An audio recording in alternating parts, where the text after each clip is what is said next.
Kemudian nggak usah khawatir apa itu ribut-ribut wush. Saya sudah pelajari masalahnya. Tidak ada masalah. Saya tanggung jawab nanti wush itu semuanya.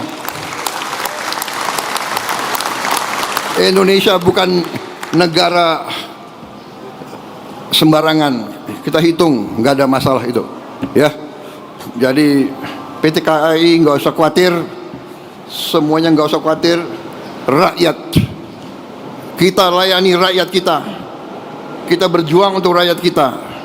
Teknologi, semua sarana itu tanggung jawab bersama. Dan itu di ujungnya tanggung jawab Presiden Republik Indonesia. Jadi saya sekarang tanggung jawab WUSH. WUSH itu semua public transport di seluruh dunia itu jangan dihitung untung rugi enggak. Hitung manfaat enggak untuk rakyat. Di seluruh dunia begitu. Ini namanya public service obligation. Ada yang menyarankan, tadi disampaikan oleh Menteri Perhubungan, semua kereta api kita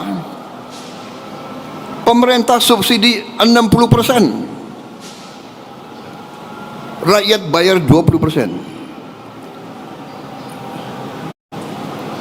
Ya ini kehadiran negara. Ini kehadiran negara. Dari mana uang itu? Uang itu dari uang rakyat. Uang itu dari pajak.